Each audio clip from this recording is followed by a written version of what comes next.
हरे कृष्णा। पितृपक्ष यानी ऐसा समय जब हम अपने पूर्वजों के प्रति अपनी कृतज्ञता व्यक्त करते हैं, उन्हें तर्पण, श्राद्ध, पिंडदान इत्यादि क्रियाओं द्वारा संतुष्ट करते हैं और उनका आशीर्वाद प्राप्त करते हैं। हमारे शास्त्रों में पितृतर्पण और पितृपक्ष से जुड़ी हुई अनेक पौराणिक कथाएं भी आती हैं और उन्हीं कथाओं को लेकर हम इस बार आपके पास आए हैं। इस बार श्राद्ध के अवसर पर हम शास्त्रों में वर्णित पितृपक्ष से जुड़ी हुई कुछ कथाओं का श्रवण करेंगे। तो चलिए आज की पितृपक्ष विशेष श्राद्ध कथा का आरंभ करते हैं।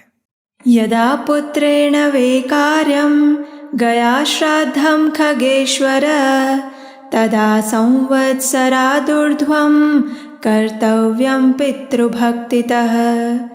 गया श्राद्धात् प्रमुच्यन्ते पितरो भवसागरात् गदाधरानुग्रहेण ते यान्ति परमां गतिम्। तुलसी मञ्जरीभिश्च पूजयेद् विष्णुपादुकां तस्यालवालतीर्थेषु पिण्डान् दध्याताक्रमम्। आज के इस वीडियो में आपके लिए एक विशेष सूचना है, तो अंत तक इस वीडियो को जरूर सुनिएगा।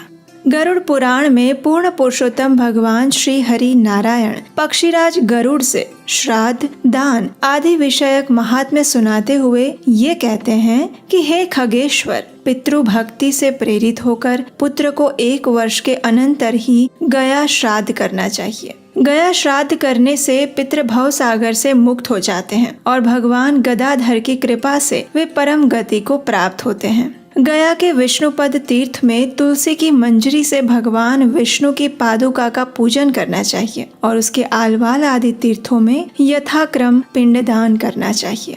इस समय पितरों को समर्पित श्राद्ध या पितृपक्ष चल रहे हैं और आप सबकी इच्छा को पूर्ण करते हुए आज हम आपके लिए श्राद्ध के विषय में एक सुंदर पौराणिक कथा लेकर आए हैं, जिसमें गया तीर्थ में श्राद्ध करने का महात्म्य भी बताया गया है और गया तीर्थ में जाकर किस विधि से श्राद्ध करना चाहिए इसकी भी संपूर्ण जानकारी दी गई है। तो चलिए आरंभ करते हैं। गरुड़ पुराण में कहा गया है कि पूर्ण प्रयास से मनुष्य को पितृभक्त होना चाहिए। पितृभक्ति के कारण मनुष्य इस लोक तथा परलोक में भी सुखी हो सकता है। और गया तीर्थ में पिंडदान के महत्व को दर्शाते हुए ब्रह्मा जी ने महामुनि व्यास देव जी से एक सुंदर पौराणिक कथा का वर्णन किया था, जिसका श्रवण मात्र करने से भी मनुष्य के सभी पाप नष्ट हो जाते हैं। तो चलिए हम इसी कथा का आज श्रवण करते हैं। श्री व्यास देव जी को ये कथा सुनाते हुए ब्रह्मा जी ने कहा, हे महामुनि, जो व्यक्ति अपने पूर्वजों को मोक्ष प्रदान करवाना चाहता है उसे सन्यासी के वेश में अपने गांव की प्रदक्षिणा करनी चाहिए। उसके बाद दूसरे गांव में जाकर श्रद्धा से अवशिष्ट अन्न का भोजन ग्रहण करके प्रतिग्रह से विवर्जित होकर गया जी तीर्थ की यात्रा करनी चाहिए।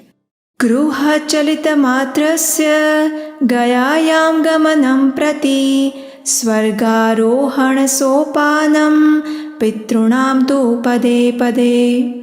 अर्थात गया जी यात्रा के लिए मात्र घर से चलने वाले एक एक कदम पितरों के स्वर्ग आरोहण के लिए एक एक सीढ़ी के बराबर होते हैं। कुरुक्षेत्र, विशाल यानी बद्री क्षेत्र, विरजा यानी जगन्नाथ धाम और गया तीर्थ में मुंडन एवं उपवास का विधान नहीं है, लेकिन तेषां पिंड प्रदानार्थम आगतो अस्मि गया मिमाम, यानी कि मोक्ष प्रदान करने वाले गया तीर्थ में किसी भी समय में, दिन में या रात में श्राद्ध किया जा सकता है। जो मनुष्य वाराणसी, शोण नदी और महानदी पुनःपना के तट पर अपने पूर्वजों का श्राद्ध करता है, वो अपने पितृजनों को स्वर्ग लोक में स्थान प्राप्त करवाता है। और इतना ही नहीं, मनुष्य उत्तर मानस तीर्थ में जाकर श्रेष्ठ सिद्धि प्राप्त करता है। उस तीर्थ में उसे स्नान तथा श्राद्ध आदि क्रियाओं को संपन्न करना चाहिए। ऐसा करने से वो दिव्य कामनाओं को तथा मोक्ष को प्राप्त करता है। और दक्षिण मानस तीर्थ में जाकर श्रद्धावान पुरुष को मौन धारण करके पिंडदान आदि कार्य करने चाहिए। इस प्रकार श्राद्ध आदि करने से मनुष्य देव, ऋषि और पितृ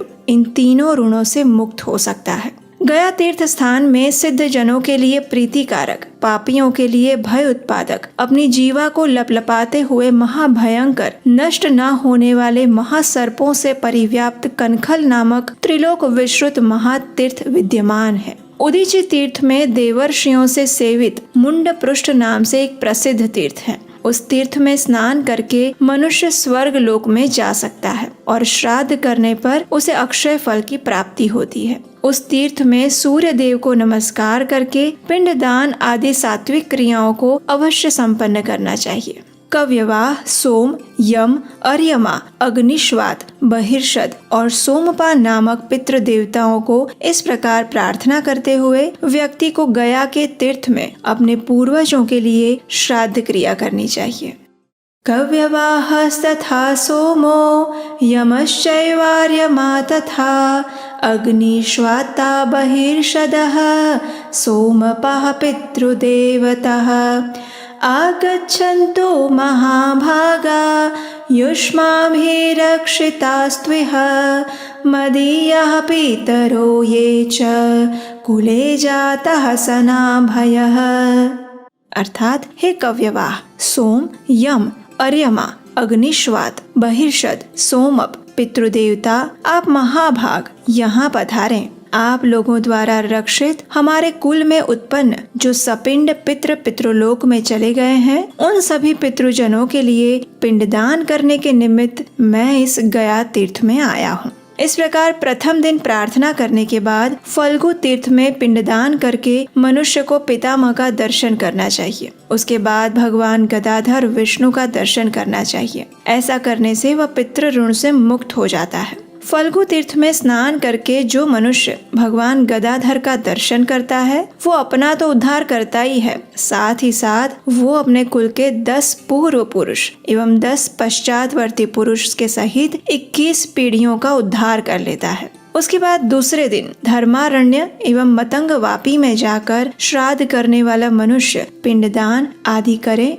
धर्मारण्य में जाने से मनुष्य को वाजपेय यज्ञ का फल मिलता है। उसके बाद ब्रह्म तीर्थ में राजसूय यज्ञ एवं अश्वमेघ यज्ञ का फल मिलता है। तदनंतर कूप और यूप नाम के तीर्थों के मध्य श्राद्ध और पिंडोदक कृत्य संपन्न करना चाहिए। कूपोदक के द्वारा किया गया वह श्राद्ध आदि कार्य अक्षय बन जाता है। तीसरे दिन ब्रह्मसद तीर्थ में जाकर स्नान करने के बाद उसे तर्पण करना चाहिए। उसके बाद यूप और कूप तीर्थ के मध्य में श्राद्ध और पिंडदान करने का नियम है। उसके पश्चात गो प्रचार तीर्थ के समीप में ब्रह्मा जी के द्वारा कल्पित ब्राह्मणों को भोजन करवाने से पितृजन मोक्ष प्राप्त कर लेते हैं। और अगर मनुष्य यूप तीर्थ की प्रदक्षिणा कर ले तो उसे वाजपेय यज्ञ का फल मिल जाता है। अब चौथे दिन फल्गु तीर्थ में स्नान करने के बाद देव आदियों को तर्पण करना चाहिए और उसके बाद गया शीर्ष में स्थित रुद्र पद आदि तीर्थों में जाकर पितरों के लिए श्राद्ध करना चाहिए। इस पौराणिक कथा में ब्रह्मा जी ये भी कहते हैं कि व्यास, देहीमुख, पंच अग्नि तथा पदत्रय नामक तीर्थ में पिंडदान करके सूर्य तीर्थ, सोम तीर्थ और कार्तिकेय तीर्थ में जाकर किए गए श्राद्ध का फल अक्षय हो जाता है। गया तीर्थ में 9 दैवत्य, 12 दैवत्य नामक श्राद्ध करने चाहिए और पौष, माघ, फाल्गुन या अश्विन महीने की 9वीं तिथि को किया जाने वाला श्राद्ध जो उन लोगों के लिए मातृ श्राद्ध होता है जो पवित्र अग्नि को संरक्षित करता है,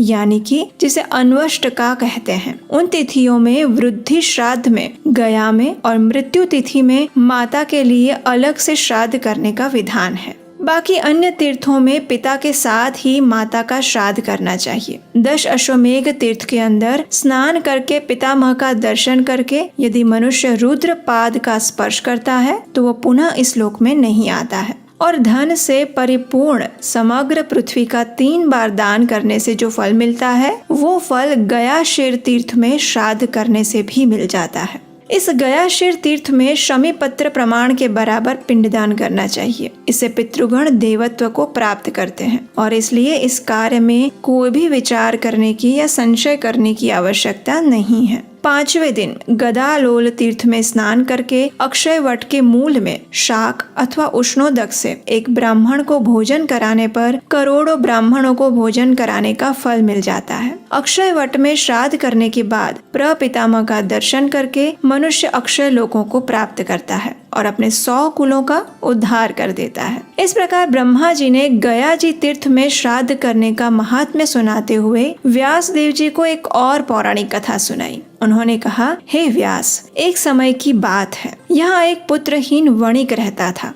एक दिन जब वो तीर्थ यात्रा कर रहा था तो उसकी मुलाकात एक प्रेत से हुई जो प्रेत योनि की यातना भुगत रहा था। उसने वणिक से कहा, हे वणिक, गया शीर्ष तीर्थ में तुम मेरे नाम से पिंडदान करो जिससे मैं इस प्रेत योनि से मुक्त हो जाऊंगा। मैं तो इस कष्टदायक योनि से मुक्त हो जाऊंगा, लेकिन साथ ही साथ मेरे लिए तुम ये पिंडदान करोगे तो तुम्हें भी स्वर्ग में स्थान प्राप्त होगा। ये सुनकर उस वणिक ने गया शीर्ष तीर्थ में जाकर उस प्रेत के लिए पिंडदान किया और अपने छोटे भाइयों के साथ उसने अपने पितृजनों का भी पिंडदान प्रदान किया। अब इसका परिणाम ये आया कि न केवल प्रेत बल्कि उसके भी सभी पूर्वज मुक्त हो गए और अपने पुण्य कर्मों के कारण वणिक को पुत्र की प्राप्ति हुई। उसने आनंद और संतोष से भरा हुआ लंबा जीवन जिया। अपनी मृत्यु के बाद उसने विशाला नामक राज्य में विशाल के रूप में जन्म लिया। बड़े होने पर उसका विवाह हुआ, लेकिन बहुत समय बीत गया लेकिन उसे पुत्र की प्राप्ति नहीं हुई और इससे वो बहुत दुखी हुआ था। तब एक दिन उसने ब्राह्मणों से पुत्र न होने का कारण पूछा और उनसे कहा कि मुझे किस प्रकार के सत्कार्यों को करने से पुत्र की प्राप्ति हो सकती है।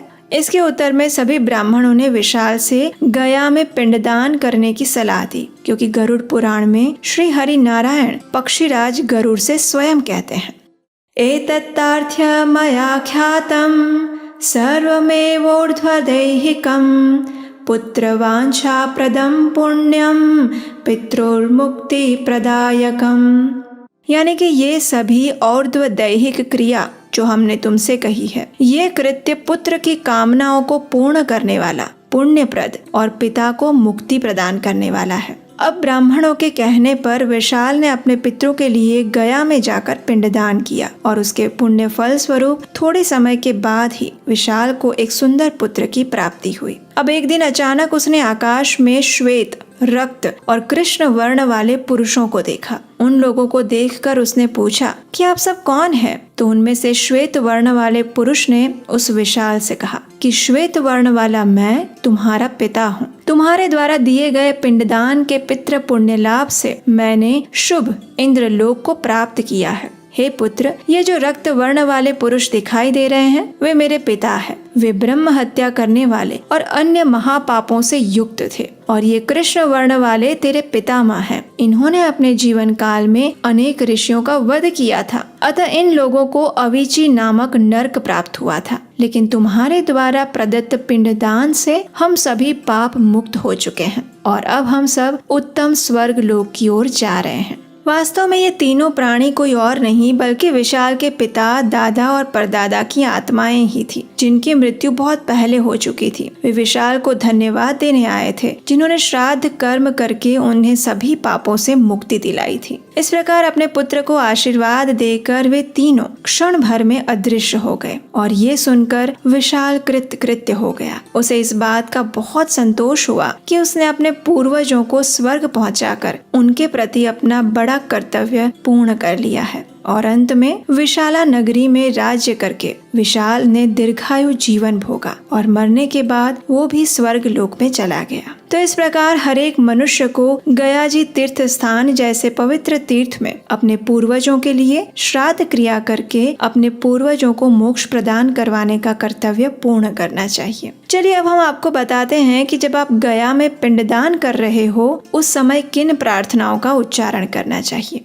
तो देखिए ये श्लोका है, ये अस्मत्कुले तु पितरो लुप्तपिंडोदक क्रियः चाप्यकृतचूडास्तु ये च गर्भाद्वि निःसृतः येषां दाहो न क्रिया च ये अग्निदग्धास्तथा परे भूमौ दत्तेन तृप्यन्तु तृप्ता यान्तु परां गतिम् पिता पितामहश्चैव तथैव प्रपितामहः माता पितामही चैव तथैव प्रपितामही तथा मातामहश्चैव प्रमातामह एव च वृद्धप्रमातामहश्च